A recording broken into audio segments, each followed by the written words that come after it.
नमस्कार दोस्तों, इंडिया के सबसे बड़े चैनल अनअकैडमी पर आपका स्वागत है। आज हम आधुनिक भारत के इतिहास में ही मराठा राज्य को स्टार्ट करने के लिए जा रहे हैं। जो मराठा राज्य है उस मराठा स्टेट के दो पार्ट होंगे।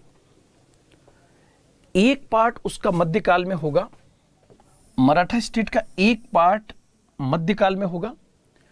जो पार्ट चलेगा 1674 से लेकर 1674 से लेकर 1674 से लेके लगभग 1713 तक ये पार्ट आएगा मध्यकाल में।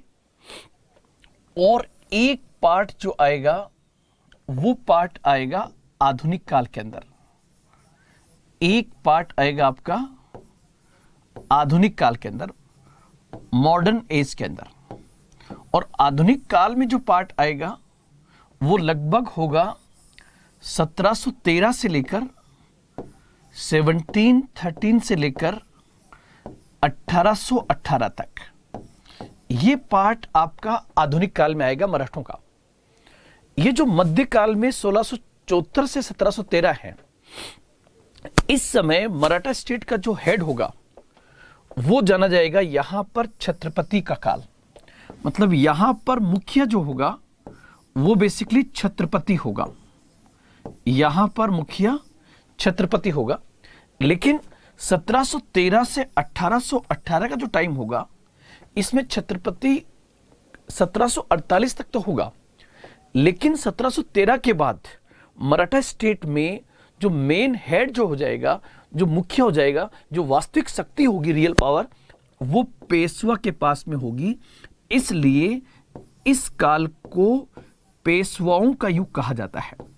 ये टाइमिंग जो है पेशवाओं का युग कहा जाता है। डोमिनेंट जो होंगे, डोमिनेंसी ऑफ पेशवाज, इसी को हम कहते हैं पेशवाओं का युग। इसी युग को हम कहते हैं पेशवाओं का युग। तो दोस्तों, आज हम मराठा स्टेट को पढ़ने जा रहे हैं। और जो मराठा स्टेट जो था वो मध्यकाल में 1674 से 1713 और आधुनिक काल में 1713 से 1818 जो पेशवाओं के युग के नाम से जाना जाएगा। अब मैं मराठा स्टेट को बताने से पहले इसका जो है भौगोलिक पार्ट हम स्टार्ट करें। सबसे पहले आप देखो, ये भारत का जो वेस्टर्न पार्ट है, भारत का ये पश्चिमी तट है जिसको हम वेस्टर्न कोस्ट कहते हैं। ये पश्चिमी तट है, ये पश्चिमी तट है। और इस पार्ट को कहते हैं पश्चिमी घाट, वेस्टर्न घाट, पश्चिमी घाट, पश्चिमी घाट। और ये जैसा कि आप लोग जानते होंगे, ये पूर्वी घाट है, ये पूर्वी घाट है।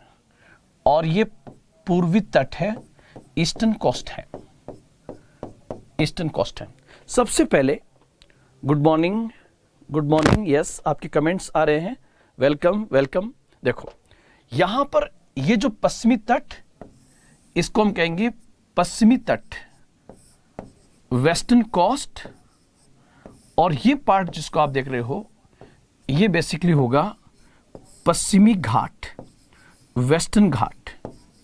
और इस वेस्टर्न घाट में ये तापी नदी से लेकर, तापी रिवर से लेकर, तापी नदी, यहां पर ये तापी नदी है, तापी नदी से लेकर और स्पेशली गोवा तक, ये जो एरिया है यहां तक, ये जो एरिया स्पेशली यहां पर मराठे बहुत बड़ी संख्या में मिलते हैं। यहां पर ये जो इस रीजन को कहते हैं, ये रीजन बेसिकली कोंकण रीजन है।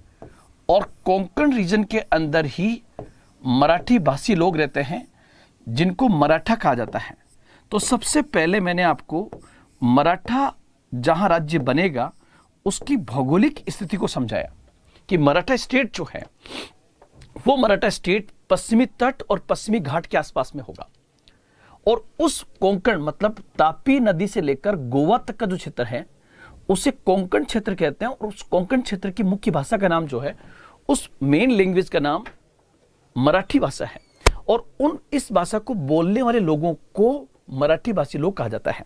यहां पर आप लोग ये भी ध्यान रखें कि ये जो पश्चिमी तट और पश्चिमी घाट जो है, ये एग्रीकल्चर के पॉइंट से इतना अच्छा नहीं है, कृषि के पॉइंट से इतना अच्छा नहीं है, इसलिए यहाँ के लोग जो है वो सेवा क्षेत्र में अधिक विश्वास करते थे।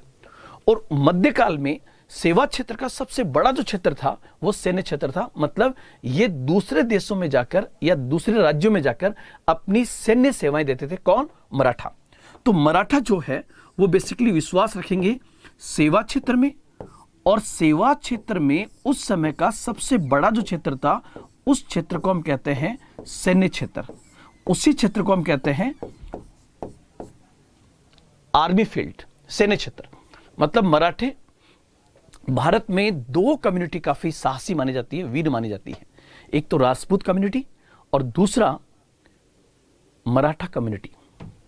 और इनकी वीरता का कारण कहीं ना कहीं भौगोलिक रूप से जुड़ा हुआ है कि यहाँ का राजस्थान का और मराठा क्षेत्र का एग्रीकल्चरल एरिया इतना अच्छा नहीं था, इसलिए ये लोग दूसरे राज्यों में जाकर अपनी सेवाएं देते थे। और सेवा क्षेत्र में उस समय सबसे महत्वपूर्ण जो फील्ड था वो सैन्य क्षेत्र था। और क्योंकि सैन्य क्षेत्र में आपको साहस को दिखाना बहुत जरूरी है, इसलिए मराठों के और राजपूताना राज्यों के जेनेटिक में था साहस, इसलिए वो अपने साहस के माध्यम से कई राज्यों को जीतने का प्रयास करेंगे।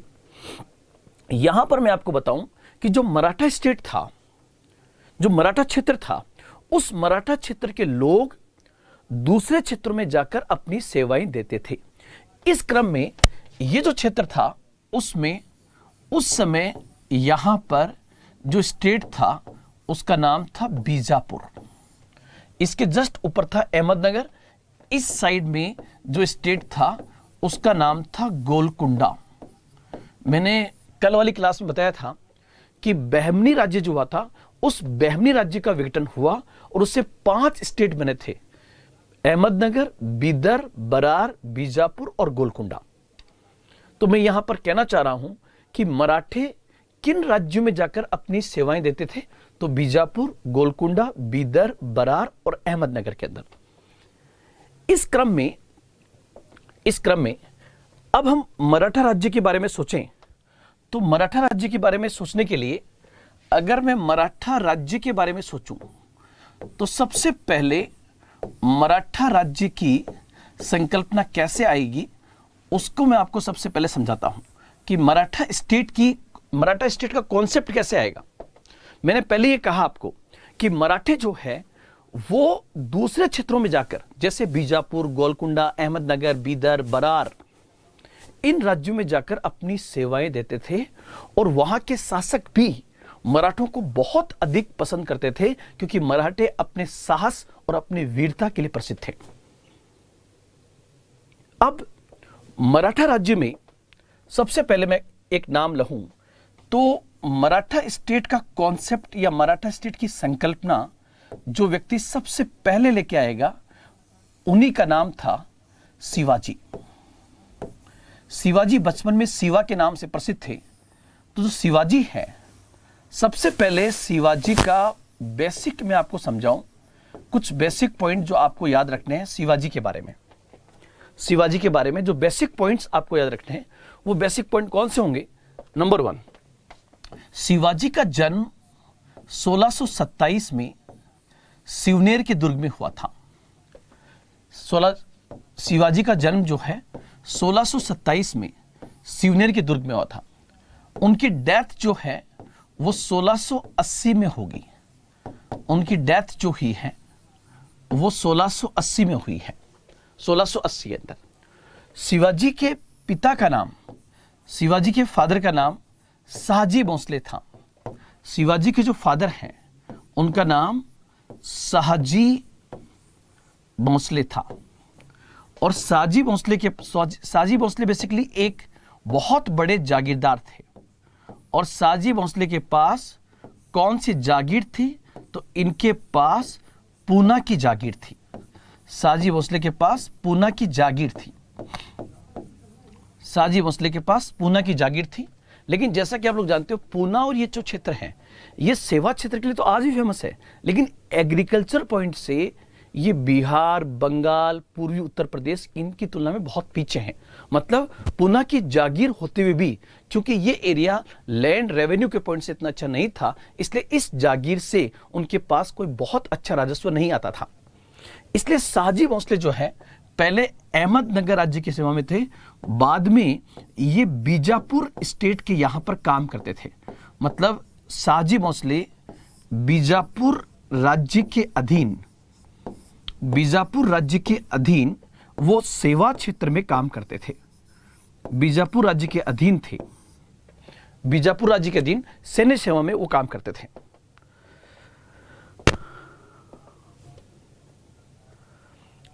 सर कोंकण कहाँ की? कोंकण जो है बेसिकली महाराष्ट्र की लैंग्वेज है।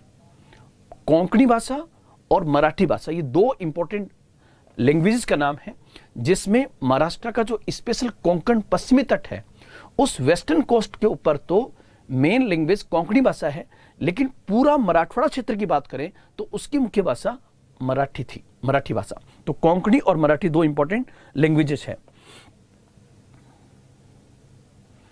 यस बिल्कुल, जो मराठवाड़ा क्षेत्र था उसके साउथ के अंदर आएगा कर्नाटका और गोवा, और उसके उत्तर में गुजरात की बाउंड्री मिलेगी।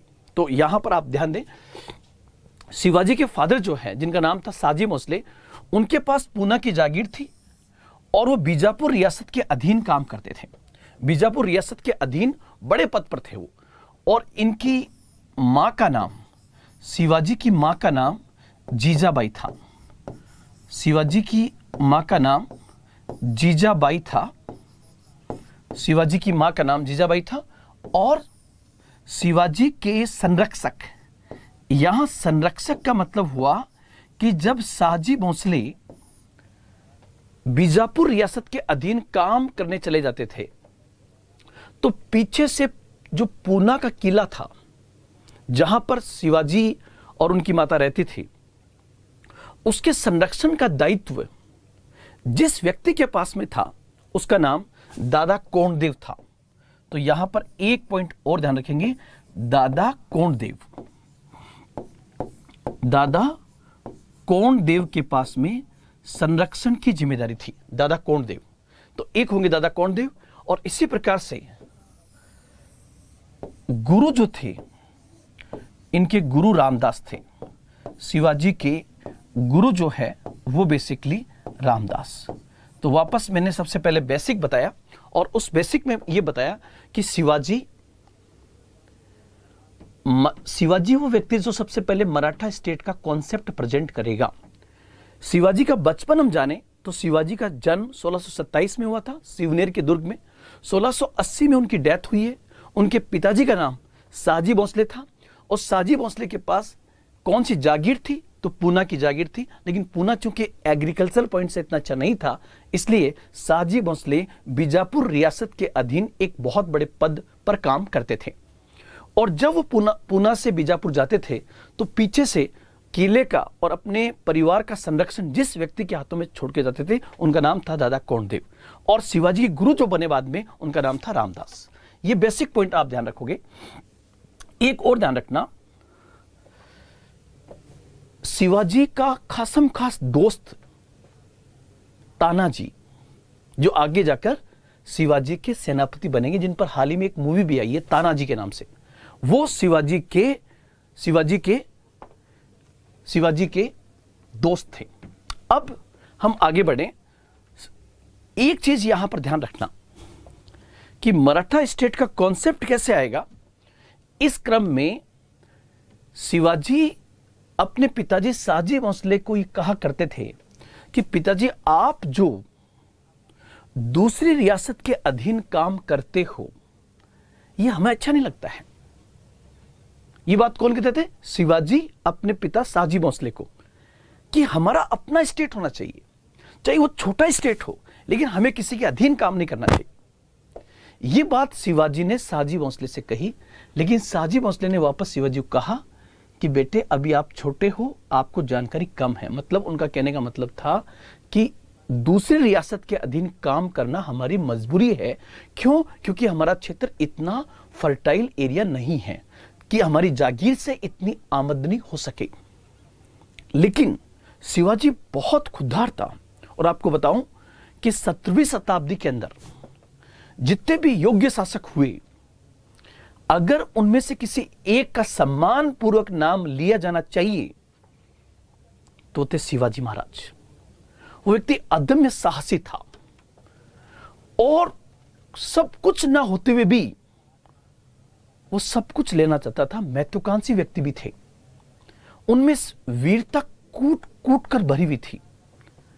और मध्यकाल के अंदर दक्षिण भारत में अगर छापामार युद्ध का प्रवर्तक कोई व्यक्ति था साउथ इंडिया के अंदर तो थे शिवाजी महाराज।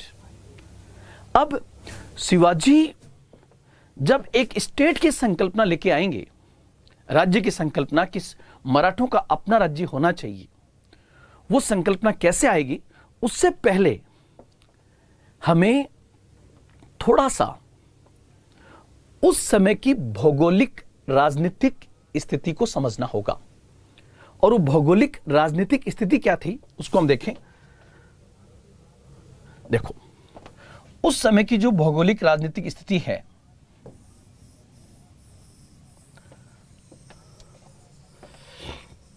आप लोग ध्यान रखना, यहां पर इस जगह पर यहां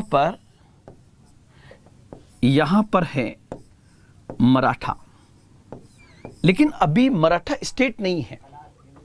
यहां पर अभी मराठा स्टेट नहीं है, मराठा कम्युनिटी यहां पर है। और इस जगह पर जो स्टेट था, उस स्टेट का नाम था बीजापुर। यहां पर जो स्टेट था उसका नाम था बीजापुर। और यहां पर बीजापुर से सटा हुआ जो क्षेत्र था, जहां पर अगर हैदराबाद बनेगा, इस जगह पर जो स्टेट था उसका नाम था गोलकुंडा। और जस्ट इनके ऊपर यहां पर था अहमदनगर। यहां पर जो है ये बेसिकली उस समय यहां पर था अहमदनगर। इस जगह पर अहमदनगर था। आप लोग ध्यान रखना, यहां पर आप जो मैंने ये पॉइंट दिया है, इस पॉइंट पर आप मानो यहां पर मुगल थे, यहां पर मुगल होंगे। अब इस पूरे पॉइंट को समझिए आप कि सबसे ऊपर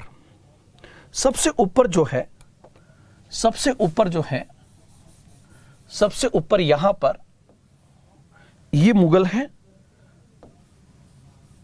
यहां पर ये मुगल है। और ध्यान रखना, हर कोई महत्वाकांक्षी था। सबसे पहले मुगलों को समझिए। जब अकबर मुगल बादशाह था तब उसने मुगल साम्राज्य का विस्तार करने के लिए दक्षिण की नीति अपनाई थी। अकबर काफी हद तक अहमदनगर पर नियंत्रण स्थापित करने में सफल रहा। और उसके बाद अकबर के बाद जहांगीर, जहांगीर के बाद शाहजहां, शाहजहां के बाद औरंगजेब, यहां तक लगातार मुगल दक्षिण भारत में अपना विस्तार करना चाहेंगे। और ध्यान रखना, मुगलों के पतन का एक बहुत बड़ा कारण था मुगलों की दक्षिण की नीति। अब जब औरंगजेब मुगल बादशाह बनेगा तो जाहिर सी बात है औरंगजेब भी अपने वंशजों की पीढ़ी को आगे बढ़ाते हुए वो अपना भौगोलिक विस्तार करना चाहेगा। और जब मुगल अपना औरंगजेब के समय भौगोलिक विस्तार करना चाहेंगे तो मुगलों की सीधी टक्कर जो होगी वो साउथ इंडिया में बीजापुर और गोलकुंडा के साथ में होगी। यहां पर यह उल्लेखनीय है कि बीजापुर और गोलकुंडा दोनों के संबंध भी अच्छे नहीं थे, इसलिए ये भी आपस में लड़ते थे। अब एक तरफ आप कहानी को सुनिए कि मुगल औरंगजेब के समय बीजापुर और गोलकुंडा का विलय मुगल साम्राज्य में करने जा रहे हैं या करने का प्रयास कर रहे हैं। बीजापुर और गोलकुंडा के बीच में आपस में नहीं बनती थी।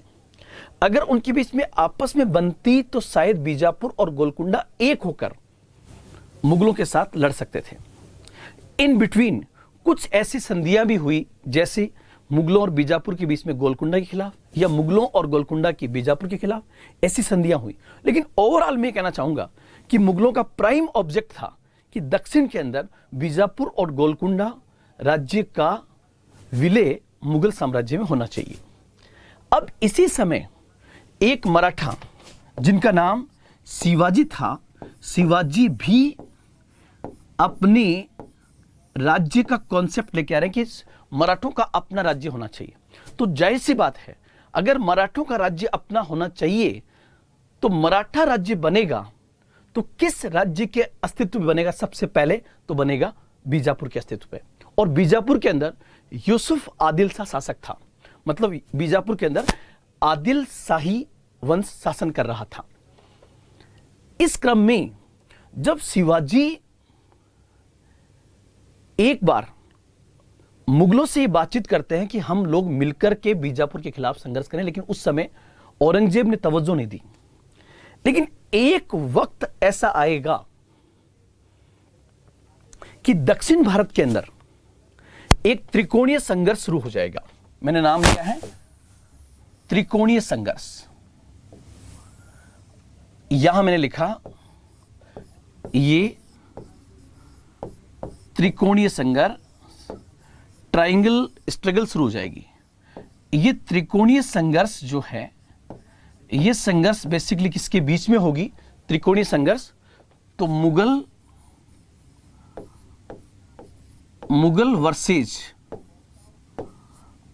वर्सेस बीजापुर या गोलकुंडा, और बीजापुर वर्सेस मराठा, और मराठा वर्सेस मुगल, और मुगल वर्सेस मराठा, मराठा वर्सेस बीजापुर। मतलब एक प्रकार का त्रिकोणीय ट्रायंगल संघर्ष शुरू हो गया। और इस संघर्ष में कोई धार्मिक हित नहीं है, ध्यान रखना। सबके अपने अपने पॉलिटिकल इंटरेस्ट है, सबके अपने अपने राजनीतिक हित है। और इस राजनीतिक हित ने जहां मुगलों का पतन कर दिया, बीजापुर का अंत कर दिया, वहीं इस क्षेत्र में एक नए राज्य की उद्भव की कहानी लिखी जाएगी, जिसको हम कहते हैं मराठा स्टेट। मतलब मराठों के पास खोने के लिए कुछ भी नहीं था, उनका सब कुछ पाने के लिए था। और उन्हें एक ऐसा लीडर मिला जिसे इतिहास में शिवाजी के नाम से जाना जाता है।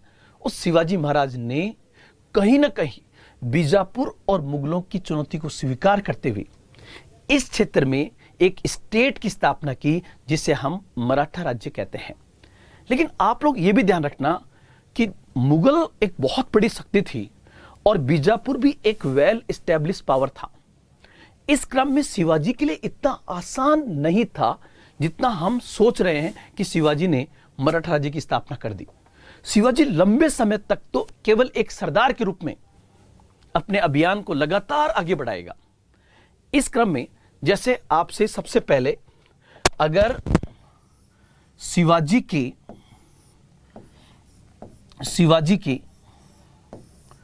आरंभिक अभियान की बात करूं, शिवाजी के जो आरंभिक अभियान का मतलब उनका ऑपरेशन होगा, उन्होंने किस किस के खिलाफ ऑपरेशन चलाए शिवाजी के। तो शिवाजी के जो आरंभिक अभियान है, जैसे 1643 में 1643 में शिवाजी ने जोरदार हमला बीजापुर के खिलाफ किया। ध्यान रखना, शिवाजी के पास एक संगठित मराठों की सेना थी, लेकिन 1643 के आसपास शिवाजी के पास राज्य नहीं है, स्टेट नहीं है। शिवाजी अपनी दमदार सेना के बल पर अपने ऑपरेशंस को आगे चलाएंगे। इस क्रम में 1643 में 1643 में उन्होंने किस किले को जीता था? तो 1643 में उन्होंने सिंहगढ़ का किला जीता था। शिवाजी ने सिंहगढ़ का किला जीता, सिंहगढ़। और ये किला किससे जीता था? तो बीजापुर से। 1643 में शिवाजी के ऑपरेशंस स्टार्ट हुए और उस ऑपरेशन के अंतर्गत शिवाजी ने 1643 में सिंहगढ़ का किला जीता। इसी प्रकार वो आगे बढ़ते हैं और 1646 के अंदर 1646 में तोरण का किला जीता। 1648 में पुरंदर का किला जीता। मेरी बातों का आप याद रखना। 1643 सिंहगढ़, 1646 तोरण का किला, 1648 पुरंदर का किला, और 1656 में एक शक्तिशाली मराठा सरदार चंद्रराव मौर्य को पराजित करके जावली का किला जीता। 1656 में उन्होंने कौन सा किला जीता? तो 1656 में उन्होंने जावली का किला जीता। और जावली का किला किस मराठा सरदार से जीता था? जो चंद्रराव मौर्य से उन्होंने जावली का किला जीता। जावली का किला जीता। अब शिवाजी के ऑपरेशंस जो हुए, उन ऑपरेशन में जरूरी नहीं था कि शिवाजी के ऑपरेशंस जो है वो केवल बीजापुर के खिलाफ ही होंगे, बल्कि शिवाजी ने ताबड़तोड़ बैटिंग की और उस बैटिंग में बीजापुर और मुगल दोनों ही चीख उठे कि यार ये दक्षिण में कौन है ऐसा। हालांकि अब भी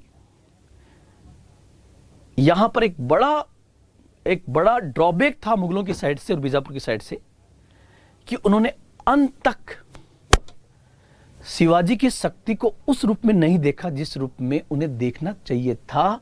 इस कारण दक्षिण के अंदर मुगलों की और बीजापुर की पराजय हुई। मैंने आपको क्या कहा कि शिवाजी का पहला अभियान 1643 में बीजापुर के खिलाफ था और उन्होंने सिंहगढ़ का किला जीता।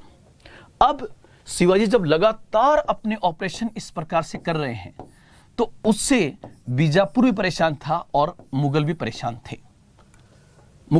थे। इस क्रम में अगर आप एक ऑपरेशन देखोगे तो हमें 1659 की घटना को याद करना चाहिए। 1659 और 1659 में शिवाजी महाराज को नियंत्रित करने के लिए, बीजापुर एक चाल चलेगा। शिवाजी वर्सेस बीजापुर। और बीजापुर का जो आदिल शाही वंश था वो शिवा से बहुत ज्यादा परेशान था। आदिल शाही वंश, यूसुफ आदिल शाह शासक था। आदिल शाही वंश, उस आदिल शाही वंश ने यह कहा कि यार शिवाजी का मुकाबला किस प्रकार से किया जाए। इस क्रम में बीजापुर के शासक ने अपने सबसे तेज तर्रार और बहुत ही ताकतवर सेनापति अफजल खां को तैयार किया और कहा अफजल खां से कि आप एक सेना लेकर जाइए। मतलब यहां पर अफजल खां जो एक बहुत तेज तर्रार सेनापति था बीजापुर का, वो 1659 में शिवाजी के खिलाफ एक ऑपरेशन को लीड करेगा 1659 के अंदर।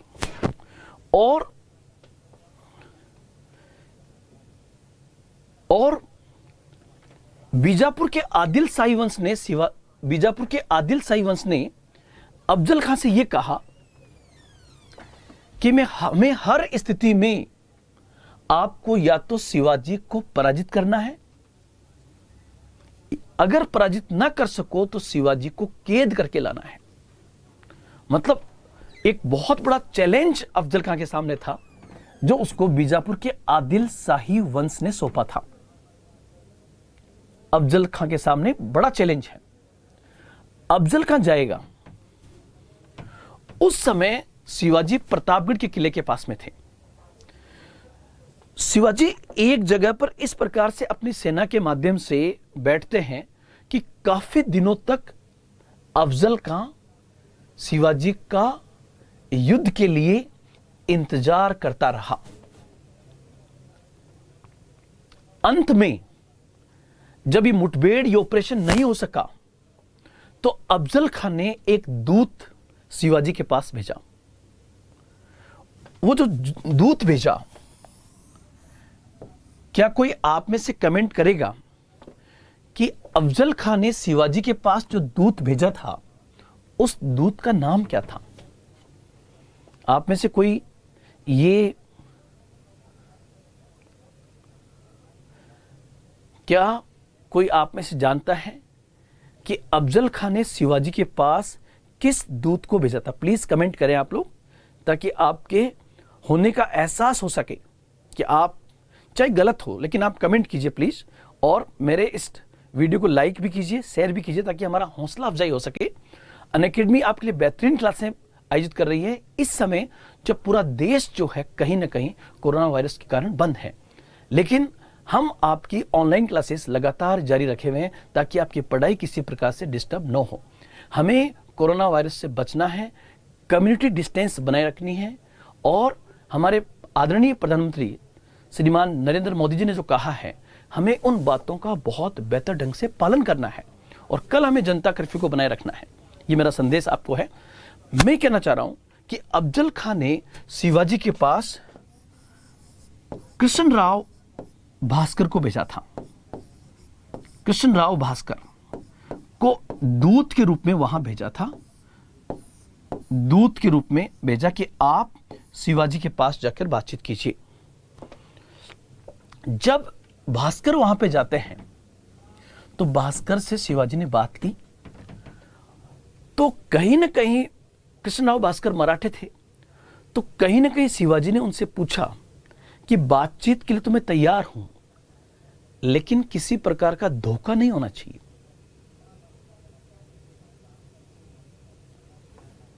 कृष्णराव भास्कर ने कहा कि शिवाजी महाराज, धोखे के बारे में कुछ नहीं कहा जा सकता। मतलब उन्होंने कहीं ना कहीं यह हिंट कर दिया था कि धोखा हो सकता है। तो शिवाजी ने कहा कि मेरी दो शर्तें हैं। एक तो शिवाजी और अफजल खान के बीच में बातचीत कहां पर होगी, यह जगह हम तय करेंगे, नंबर 1। और नंबर 2, हमारी सुरक्षा की पूरी गारंटी होनी चाहिए। कृष्णराव भास्कर ने यह बात अफजल खान को जाके बताई, और इस प्रकार से प्रतापगढ़ के पास एक घना जंगल था जिसमें यह बातचीत तय हुई। शिवाजी ने अपनी सेना को चूंकि झाड़ियों के पीछे छोड़ दिया, और दोनों की आमने सामने बातचीत होती है एक तंबू के नीचे, जिसमें अफजल खां के मन में धोखा था कि उसे शिवाजी को मार देना है, क्योंकि अफजल खां काफी हट्टा कट्टा था। वो 6 फीट लंबा था, शिवाजी की हाइट इतनी ज्यादा नहीं थी। इसलिए शिवाजी ने अपना सुरक्षा कवच पहले ही पहन लिया। जैसे उन्होंने सर पर एक लोहे की पगड़ी पहनी, लोहे का टोपा, जिसे जिनटॉप कहते हैं, लोहे का, ताकि उन पर सर पर वार हो सके तो उसका बचाव कर सके। और यहां पर उन्होंने लोहे का एक चिलकड़ पहना, और अंगुलियों के अंदर और अंदर की साइड में उन्होंने कटार भी छुपाई, और अंगुलियों में उन्होंने एक हथियार पहना था जिसका नाम मुझे एट प्रेजेंट याद नहीं आ रहा है। उस हथियार का नाम था वागनक के नाम से था। मतलब उसमें बाहर से, जैसे ये अंगूठी का हिस्सा बाहर से दिखाई दे रहा है, तो ये दिखाई नहीं देगा, इधर से ये ऐसे होगा, बाहर से अंगूठी लगेगी, लेकिन अंदर ये तिकोना पार्ट था। ऐसा उन्होंने पहन लिया अंदर की साइड में, ताकि बाहर से दिखे नहीं। यहां पर उन्होंने राइट हैंड साइड के अंदर ये पहन रखा था, जिसका नाम था वाकनक।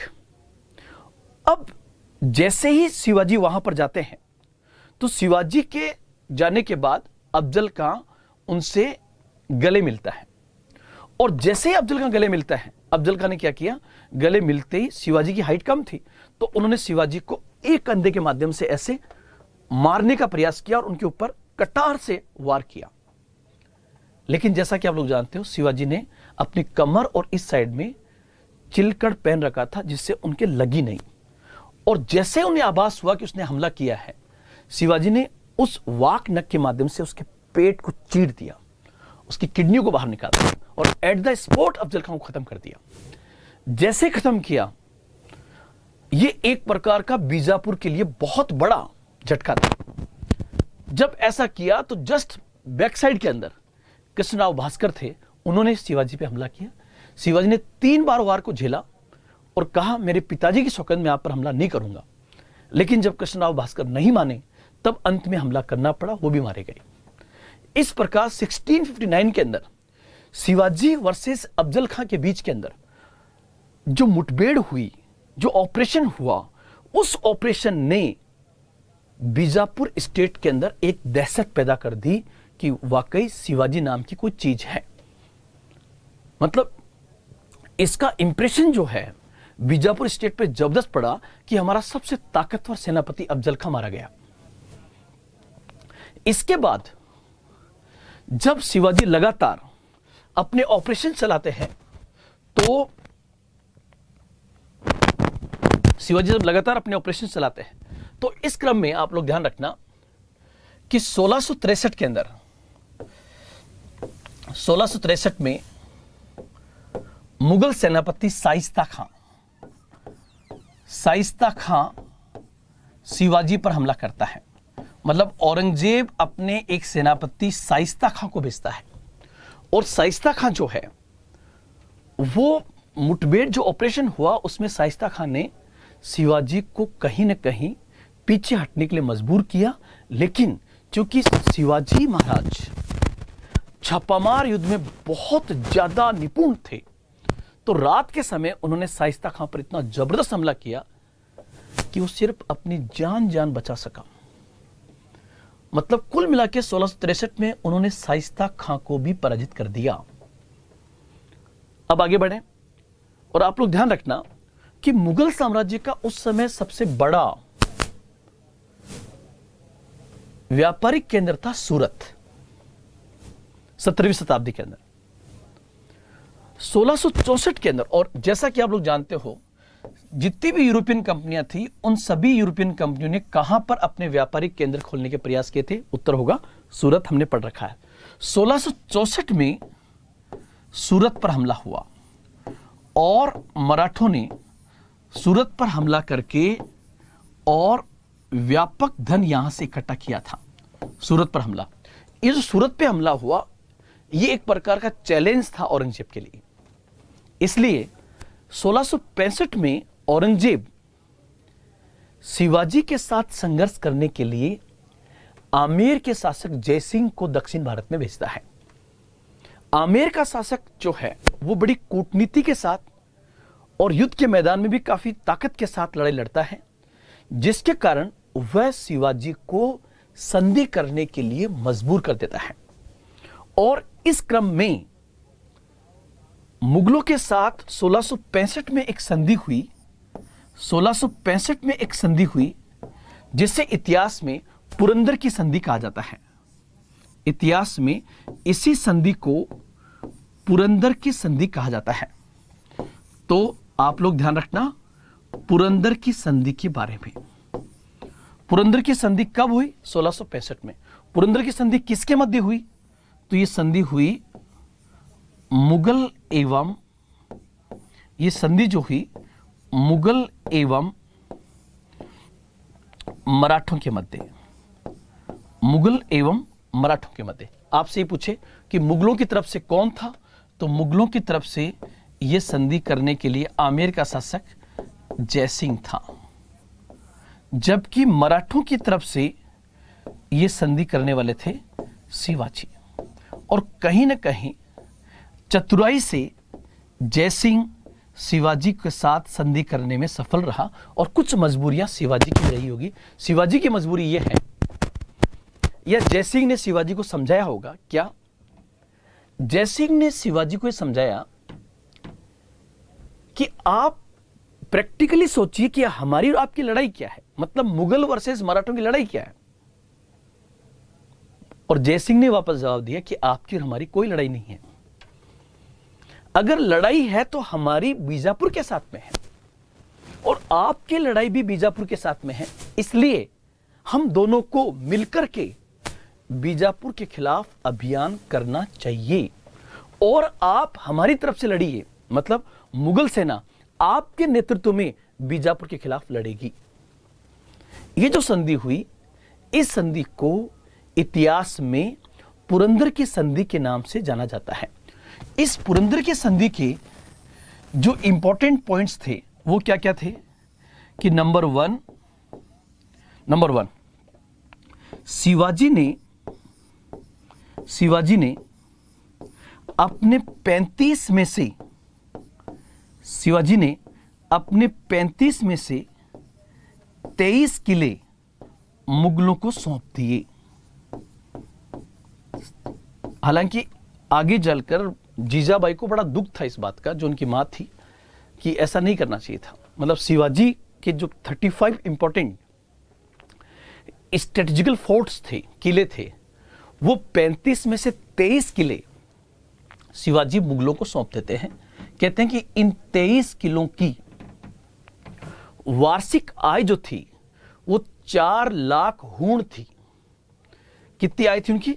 ये जो 23 किले थे, इनकी आय जो थी ये बेसिकली 4 लाख हूण थी। हूण उस समय दक्षिण भारत में मराठा क्षेत्र की मुद्रा है। 4 लाख हूण थी, 4 लाख हूण थी। तो ये पॉइंट एक तो ध्यान रखना पहला। दूसरा एक चीज और ध्यान रखना, यहां पर पुरंदर की संधि में जयसिंह ने शिवाजी महाराज से कहा कि आपको हम मुगल साम्राज्य में एक बहुत बड़ी रैंकिंग दिला देंगे, और रैंकिंग सिस्टम को मुगल साम्राज्य में मनसबदारी व्यवस्था कहते हैं। और शिवाजी को 5000 का मनसब ऑफर किया गया। लेकिन आप थोड़ा सा पीछे जाओ तो शिवाजी ने अपने पिताजी शाहजी को क्या कहा था कि हमें किसी भी कीमत पर किसी की अधीनता स्वीकार नहीं करनी चाहिए। और यहां पर शिवाजी इस संधि के माध्यम से कहीं ना कहीं मुगलों की अधीनता को स्वीकार कर रहे हैं।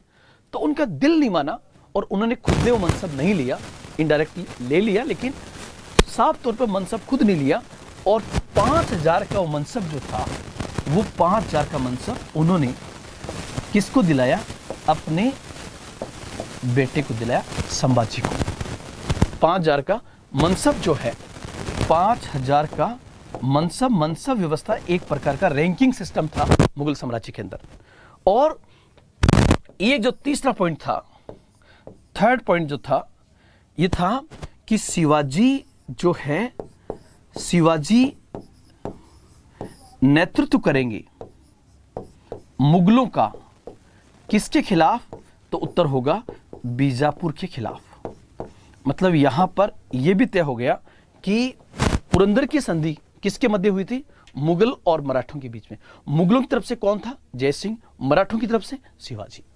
यहां पर शिवाजी से जयसिंह ये संधि करने में सफल रहा, जिसमें मराठों ने अपने 35 में से इंपॉर्टेंट 23 किले मुगलों को सौंप दिए, जिनकी वार्षिक आय लगभग 4 लाख हूण प्रतिवर्ष थी। शिवाजी को 5000 का मनसब प्रदान किया गया, जिसका अर्थ था इनडायरेक्टली शिवाजी मुगलों की अधीनता स्वीकार करे। लेकिन शिवाजी ने वो मनसब खुद लेने के बजाय अपने बेटे को दिलवाया, ताकि वो खुददारी रूप से जी सके। और तीसरा यह भी तय हुआ कि शिवाजी मुगलों की ओर से बीजापुर के खिलाफ नेतृत्व करेंगे। आप लोग ध्यान रखना, यहां पर शिवाजी ने गलती नहीं की है वैसे देखा जाए तो पॉलिटिकली। कैसे? कि शिवाजी का मेन ऑब्जेक्ट है मराठा राज्य की स्थापना करना, और मराठा स्टेट एग्जिस्टेंस में आ सकता है या आएगा बीजापुर के स्थान पर। इसलिए बीजापुर को हराना जरूरी है, और बीजापुर को हराने के लिए मुगलों का सहयोग लेने में कोई दिक्कत नहीं है। इसलिए कहीं ना कहीं शिवाजी महाराज ने जयसिंह के माध्यम से संधि की। तो पुरंदर की संधि का इतिहास में बहुत इंपॉर्टेंट स्थान है, 1665 की पुरंदर की संधि। यहां पर आप लोग ध्यान रखना कि 1666 के अंदर, 1666 के अंदर, 1666 में शिवाजी जो है, 1666 में शिवाजी औरंगजेब से मिलने के लिए मुगल दरबार में जाते हैं। 1666 मुगल दरबार में जाते हैं और कहते हैं कि जिस प्रकार से दीवाने खास में शिवाजी को जिस जगह बिठाया गया था और जिस प्रकार का व्यवहार उनके साथ में किया गया, उससे कहीं ना कहीं शिवाजी को ठेस पहुंची उनके मान सम्मान को, और कहते हैं कि वहीं पर उन्होंने तलवार निकाल ली। इस कारण औरंगजेब ने शिवाजी को नजरबंद कर दिया आगरा के जयपुर महल के अंदर। जयपुर महल बना हुआ था, आमेर महल के नाम से था, वो वहां पर था, उसमें नजरबंद कर दिया। मतलब एक प्रकार से शिवाजी को वहां पर कैद कर दिया गया।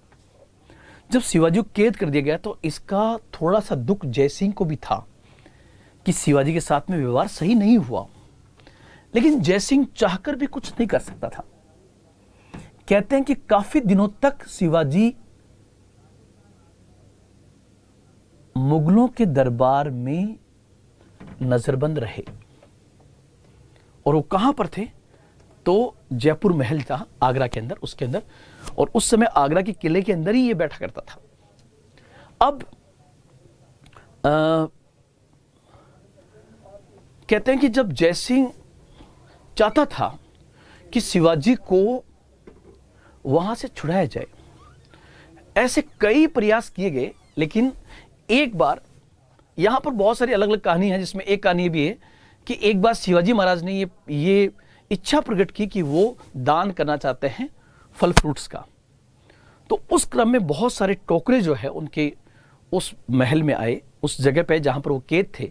उन्हीं में से एक टोकरे के अंदर वो अपने बेटे संभाजी को डालकर उसे अपने ऊपर रखकर और माली के वेश में वो वहां से बाहर निकल जाते हैं और अपनी जगह पर हौरजी फरजंद नामक व्यक्ति को बिठाकर वहां से भाग जाते हैं।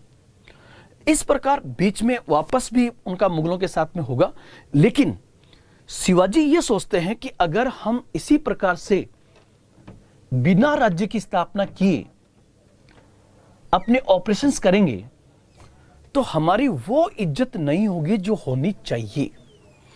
इसलिए वहां से निकलने के बाद शिवाजी जो है मराठा राज्य की स्थापना करेंगे। तो सबसे पहले आपसे पूछे कि मराठा राज्य जो है वो वास्तविकता में एग्जिस्टेंस में कब आएगा? तो मराठा राज्य की स्थापना होगी 1674 में, 1674, मतलब 1674 में शिवाजी का राज्याभिषेक होता है, जिसको हम कहते हैं किंग सेरेमनी, राज्याभिषेक। और ये राज्याभिषेक कहां पर होता है? तो ये राज्याभिषेक होता है रायगढ़ के किले के अंदर। उनका राज्याभिषेक रायगढ़ के किले में होता है 1674 के अंदर। और राज्याभिषेक कहां होता है? तो रायगढ़ फोर्ट के अंदर होता है, रायगढ़ के किले में उनका ये होता है। और राज्याभिषेक करवाने वाले जो पंडित थे वो थे पंडित गंगा भट्ट, जिन्होंने शिवाजी का राज्याभिषेक करवाया। ये काशी अर्थात बनारस के प्रसिद्ध विद्वान थे जिन्होंने शिवाजी का राज्याभिषेक करवाया था। तो वापस आप लोग ध्यान रखना, शिवाजी मराठा राज्य की स्थापना करेंगे 1674 के अंदर। उससे पहले कई ऑपरेशंस, कई सेना उन्होंने बना ली है। दूसरा, उनका राज्याभिषेक रायगढ़ के किले में हुआ। किसने कराया था? तो पंडित गंगा भट्ट के द्वारा उनका किंग सेरेमनी कराई गई थी। नंबर 1। नंबर 2, हमें यह भी ध्यान रखना है कि यहां पर शिवाजी जो है, जो मराठा स्टेट बनेगा, उस मराठा स्टेट में राजा जो होगा उसके लिए राजा को किस उपाधि से बुलाया जाएगा? तो यहां पर उपाधि होगी छत्रपति। मतलब मराठा स्टेट के किंग को किस नाम से जाना जाएगा? छत्रपति महाराज, छत्रपति के नाम से जाना जाएगा। और वचन यहां पर किस बात का लिया गया? वचन शिवाजी लेते हैं हिंदुओं की रक्षा करना। यहां पर वचन लेंगे वो हिंदू या हिंदू धर्म की रक्षा या हिंदुओं की रक्षा का वचन यहां पर वो लेते हैं। हिंदुओं की रक्षा का वचन, हिंदुओं की रक्षा का वचन। ठीक है। मैं आपके कमेंट्स पर ध्यान दूं। पॉलिटी इकोनॉमी स्टार्ट कर दीजिए। यस, मैं इस बात को पहुंचाऊंगा। देखो, 1674 राज्याभिषेक रायगढ़ के किले में किसने कराया था? पंडित गंगा भट्ट के द्वारा। राजा को किस नाम से जाना जाता था? छत्रपति के नाम से। और वचन क्या दिया गया था? हिंदुओं की रक्षा करने का। तो मराठा स्टेट जो है वो एग्जिस्टेंस में आएगा 1674 में। हाँ, एक चीज मराठा स्टेट के पास पहले से ही थी, और जो पहले से थी वो क्या थी? मराठा स्टेट के पास अपनी ताकतवर सेना पहले से थी। उनके पास एक बहुत मजबूत सेना उनके पास में थी। अब मराठा राज्य जो है, उस मराठा स्टेट के लिए दो चीजों की आवश्यकता अनिवार्य रूप से होगी। देखो, मराठा स्टेट जो है, और आप लोग ध्यान रखना कि हम आधुनिक भारत में प्रवेश करने जा रहे हैं, लेकिन थोड़ा सा मराठा स्टेट को पढ़ना जरूरी है ताकि आपको पेशवाओं का पार्ट पूरा समझ में आ सके।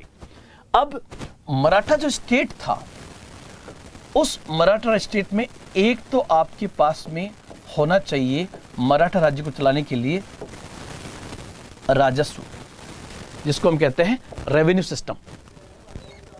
और मराठा स्टेट ने अपने रेवेन्यू के लिए जिन दो इंपॉर्टेंट टैक्सेस को लागू किया, उसे इतिहास में किस नाम से जाना जाता है? तो इतिहास में उन्हें जाता है चौथ के नाम से, चौथ के नाम से। और दूसरा जो इंपॉर्टेंट टैक्स था, उसका नाम था सरदेश मुखी। दूसरा नाम था सरदेश मुखी। चौथ और सरदेश मुखी, चौथ और सरदेश मुखी दो इंपॉर्टेंट टैक्सेस के नाम हैं। और मराठा स्टेट के लिए एक आवश्यकता होगी मजबूत सेना की, कि उनके पास मजबूत सेना होनी चाहिए। और ये यहां पर पहले से ही मजबूत है, उनके पास मजबूत सेना थी। और तीसरा, छत्रपति की सहायता के लिए, छत्रपति की सहायता के लिए एक मंत्रिमंडल भी होना जरूरी था। और इस रूप में जो मंत्रिमंडल होगा उसको हम कहते हैं अष्ट मंत्रिमंडल। और उस अष्ट मंत्रिमंडल की स्थापना जो है बेसिकली शिवाजी द्वारा ही की गई थी। अष्ट मंत्रिमंडल ये बेसिकली एक प्रकार की सलाहकार परिषद थी, जो छत्रपति को विभिन्न मामलों पर, अलग अलग मामलों पर सलाह देती थी। और इसका अलग अलग डिपार्टमेंट था, अलग अलग डिपार्टमेंट था। तो मराठा स्टेट के लिए राजस्व, सबसे पहले बात करें तो जहां पर मराठा स्टेट स्टैब्लिश होने जा रहा है, पश्चिमी तट और पश्चिमी घाट का जो क्षेत्र था, यह क्षेत्र इतना उपजाऊ नहीं था। इसलिए अगर मराठा छत्रपति मराठों से ही राजस्व वसूलेंगे तो मराठा सरदार उनके खिलाफ विद्रोह कर देंगे। इसका उन्होंने तोड़ निकाला, और वो था चौथ। चौथ का मतलब क्या होगा? चौथ मतलब 1/4। चौथ का मतलब होगा 1/4। चौथ का मतलब होता है 1/4, 1/4। अर्थात ये मराठा राज्य द्वारा अपने पड़ोसी राज्य से वसूला जाने वाला एक प्रकार का कर था, जो उसके कुल राजस्व का 1/4 होता था। और मराठे उस राज्य पर हमला करते, उससे पराजित करते, और भविष्य में उस पर हमला न हो इसकी सुरक्षा करने का वचन देते। और इस वचन के बदले वो अपने पड़ोसी राज्य से जिस टैक्स को वसूलते थे, इतिहास में उसे चौथ के नाम से जाना जाता है। चौथ मतलब चौथाई, 1/4। अर्थात पड़ोसी राज्य के राजस्व का 1/4 किसको मिलता था? मराठा राज्य को। लेकिन ध्यान रखना, चौथ जो है वो मराठों की ताकत है तब तक जब तक उनके पास मजबूत सेना और मजबूत नेतृत्व है। लेकिन यही चौथ जो है मराठों की कमजोरी भी बन जाएगा, क्योंकि इस चौथ ने उनके आसपास कई दुश्मन पैदा कर दिए, जो हम पढ़ेंगे कल वाली क्लास में। 1761 के पानीपत का जो तीसरा युद्ध होगा अहमद शाह अब्दाली के साथ, उस समय कई भारतीय शासक उनकी मदद के लिए नहीं आएंगे। क्यों? क्योंकि मराठे उनसे क्या वसूलते थे? चौथ। एक है सरदेशमुख। सरदेशमुख क्या है? देखो, जैसे राजस्थान के अंदर चौहान, सिसोदिया, शेखावत, ये बेसिकली भूमिहार जातियां हैं। राजस्थान से आप गुजरात जाओगे तो पटेल, वो भी लैंडलॉर्ड कम्युनिटी है।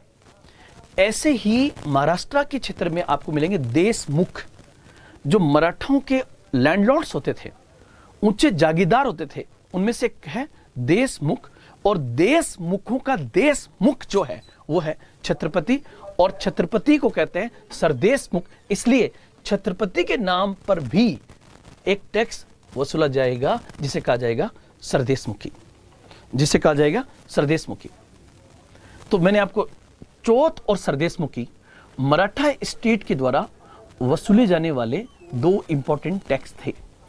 तो ये क्लियर हुआ। मजबूत सेना उनके पास में थी। अब एक जो इंपॉर्टेंट पार्ट आएगा वो होगा अष्ट मंत्रिमंडल। ये अष्ट मंत्रिमंडल क्या था? अष्ट मंत्रिमंडल ये 8 मंत्रियों का समूह था। अष्ट मंत्रिमंडल जो है ये बेसिकली 8 मंत्रियों का समूह था, जिसमें सबसे इंपॉर्टेंट जो मंत्री पद था उसको कहते हैं पेशवा। सबसे इंपॉर्टेंट पद जो था पेशवा, और पेशवा का मतलब मुख्य प्रधान। मुख्य प्रधान जो संपूर्ण राज्य की देखभाल का काम करता था। ये छत्रपति को सलाह देने में भी इसकी सबसे अहम भूमिका होती थी। संपूर्ण राज्य की देखभाल करने में पेशवा की भूमिका होती थी। और पेशवा अष्ट मंत्रिमंडल का सबसे महत्वपूर्ण पद है। और अष्ट मंत्रिमंडल क्या है? छत्रपति को सहायता और उनके परामर्श के लिए बनाया गया मंत्रिमंडल। इसी प्रकार से एक होता था अमात्य। एक जो पद है उसका नाम है अमात्य, और अमात्य को कहते हैं मजूमदार। अमात्य जो पद है उसी को कहते हैं मजूमदार। और इनका मेन काम होगा वित्त वाले पार्ट को संभालना। वित्त वाले पार्ट को संभालना अमात्य या मजूमदार का काम होता था। इसी प्रकार से तीसरा पार्ट जो होगा उसको कहते हैं सुमंत। तीसरा जो इंपॉर्टेंट पद था अष्ट मंत्रिमंडल का उसका नाम था सुमंत। और सुमंत जो काम करता था वो क्या था? सुमंत था उस समय जितने भी विदेशी मामले थे, किससे क्या बातचीत करनी है, विदेश मामले सुमंत के पास होते थे। मतलब एक प्रकार का ये विदेश मंत्री हुआ करता था सुमंत। इसी प्रकार से एक होता था वाक्यानवीस। एक था वाक्यानवीस। और वाक्यानवीस क्या था? ये दरबार की दिन प्रतिदिन की कार्रवाई को देखता था।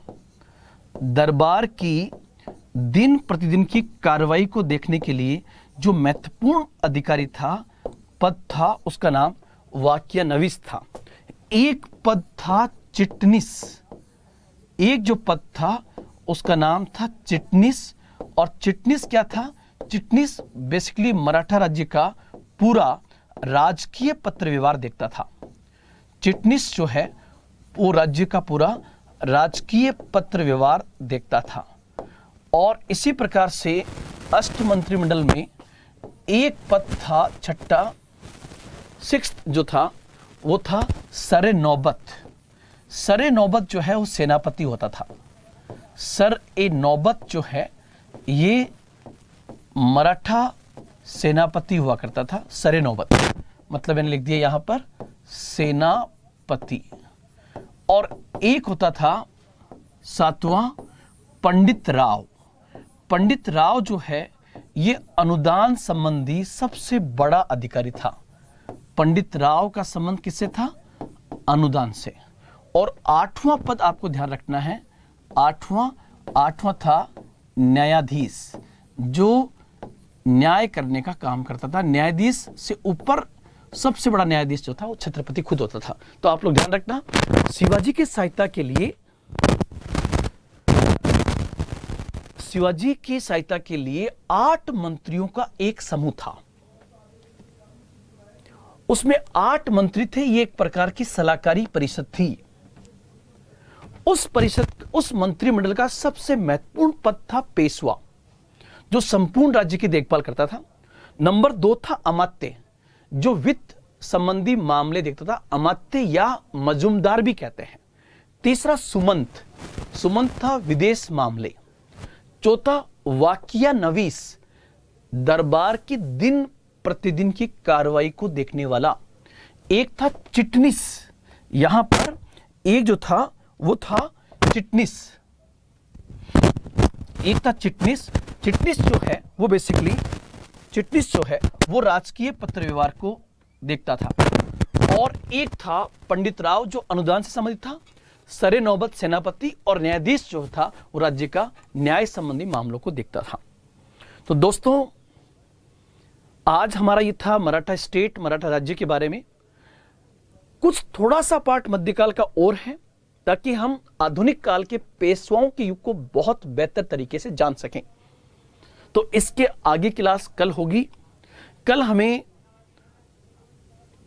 कल का मतलब मंडे को, कल तो हमें संडे वाले दिन हमारे प्रधानमंत्री मोदी द्वारा जो पूरे देश में जनता कर्फ्यू की अपील की गई है, अनअकैडमी का प्लेटफॉर्म उसका पूरी तरह से समर्थन करता है।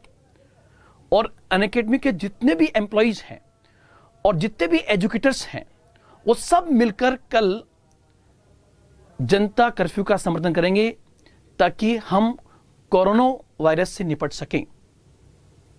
इंशाल्लाह मंडे को फिर सुबह 8 बजे मिलेंगे।